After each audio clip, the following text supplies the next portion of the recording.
Hello, this is Mrs. Rodriguez, your pre-algebra teacher. This video is a review for the Chapter 10 quiz that's coming up. Okay, what I suggest you do is you have some paper and something to write with.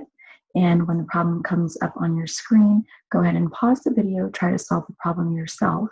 And then if you listen to the explanation, if you get the problem correct, great, move on to the next problem.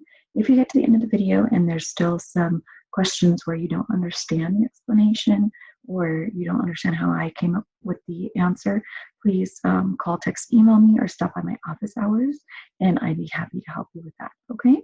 All right, let's go ahead and get started. Go ahead and share this video. All right, so this is a review for the Chapter 10 quiz, and these questions are from my practice quiz on page 580 of your textbook. Okay, so first section talks about perfect squares, okay, and a number like 144 is a perfect square because it is the square root of an integer. The opposite of squaring a number is finding the square root.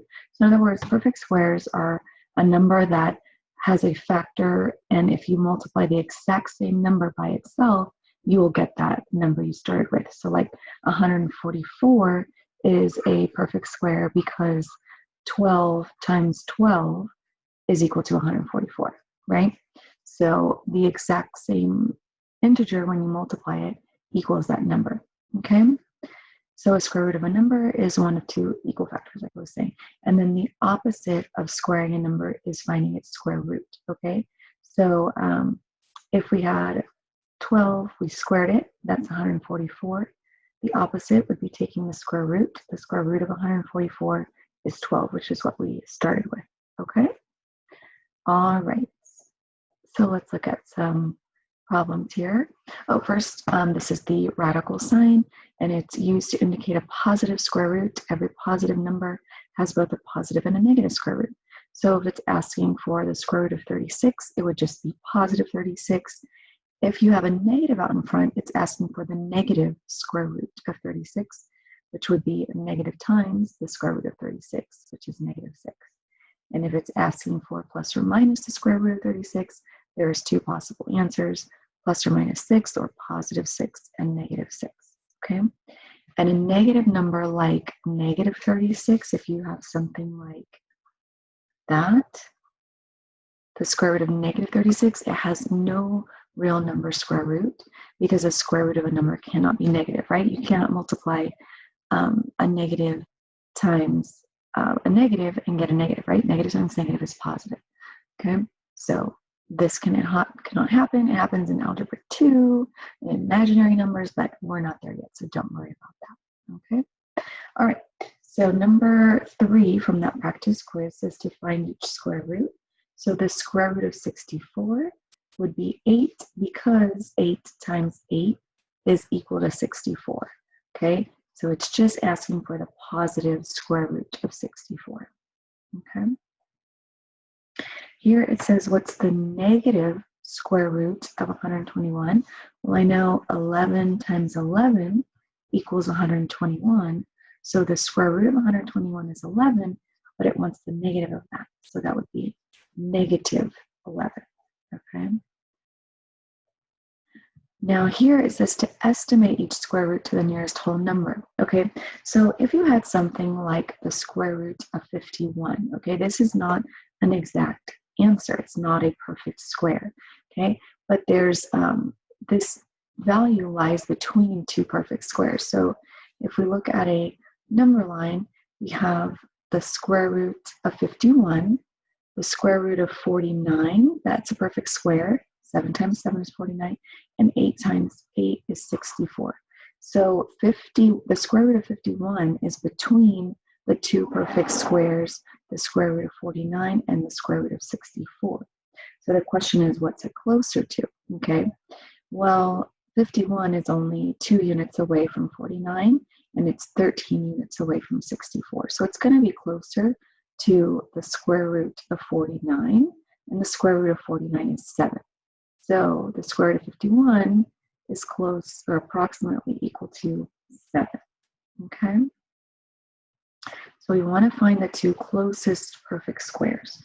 So Here we have another problem where we're asked to find the square root to the nearest whole number. So now we have the negative square root of 88, okay? So the two closest perfect squares I'm thinking of are the negative square root of 81, okay? That's 9 times 9, and then 10 times 10 would be 100, okay? Square root of 100. So 88 is 7 units away from 81 and 12 units away from 100. So it's going to be closer to the negative square root of 81, which would be negative 9. Okay, so this is approximately equal to negative 9. Okay? All right. So then you have a section that talks about identifying and comparing real numbers. So recall that rational numbers are numbers that can be written as fractions, okay? So here are some examples of rational numbers. It could be like mixed numbers, improper fractions, integers, once again, improper fractions, decimals, repeating decimals, and then the square roots that are perfect squares, okay? An irrational number is a number that cannot be written as a fraction, okay? When written as decimals, irrational numbers neither terminate nor repeat. So an example of an irrational number would be like pi, okay? Because pi, even if you use 3.14, that's just a decimal approximation. Pi, the decimal keeps going and going and going, okay? So that's an irrational number.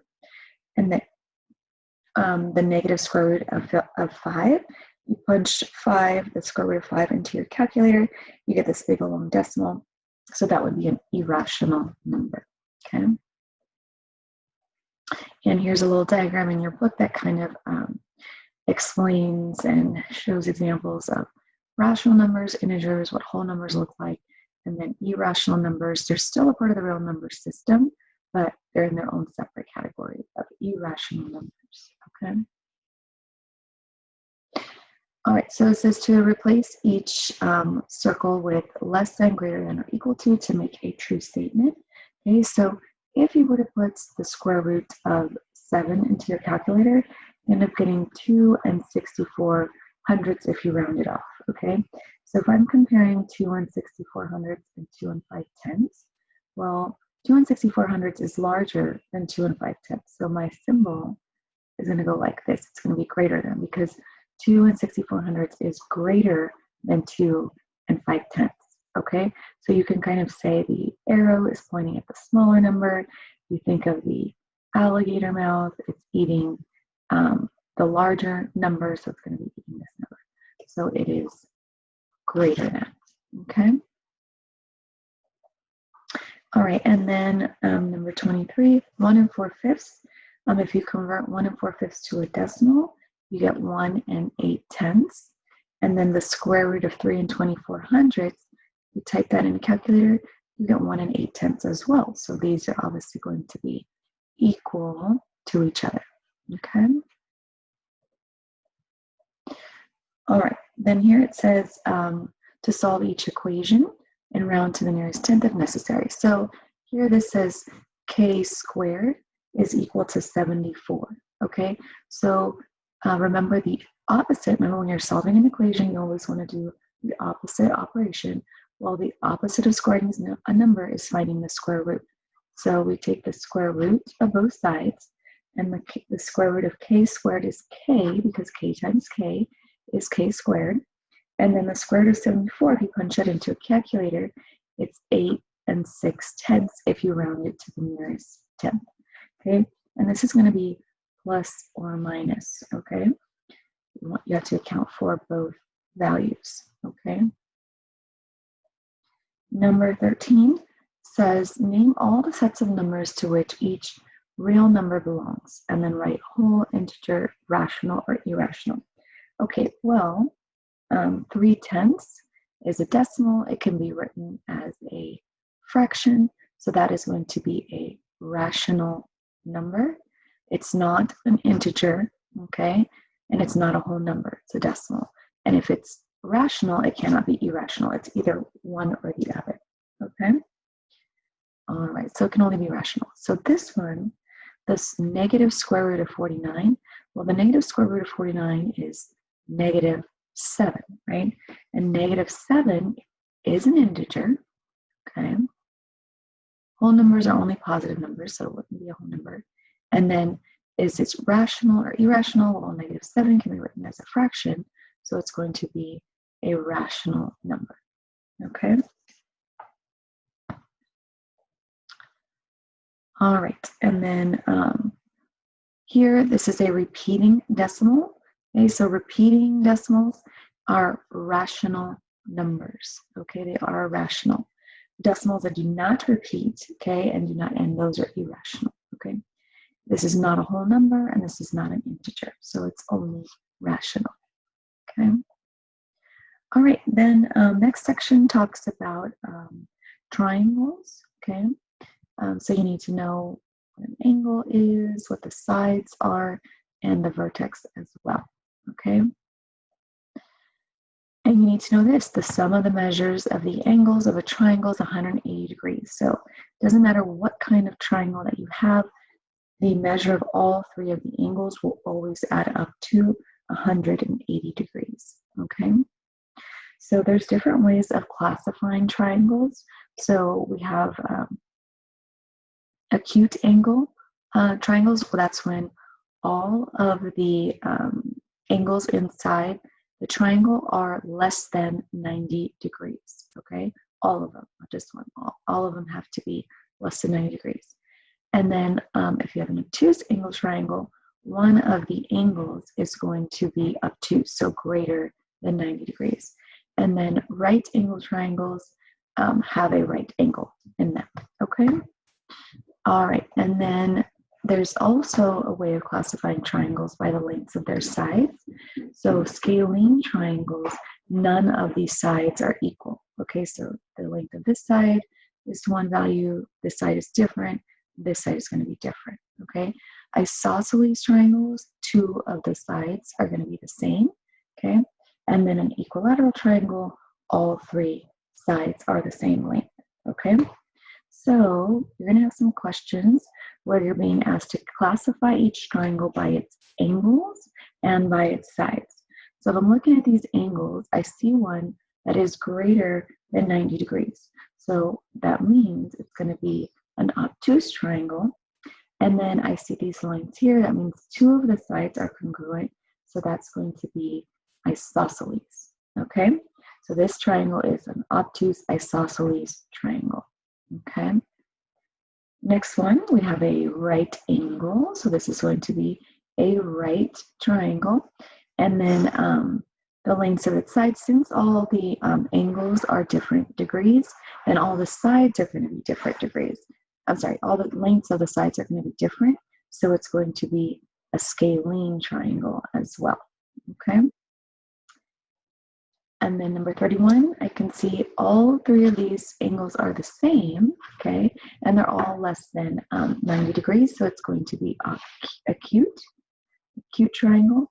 And then all the lengths of the sides are the same, so it's going to be equilateral as well, okay?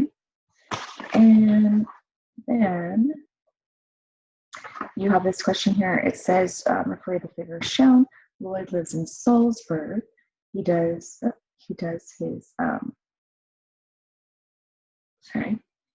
his grocery shopping in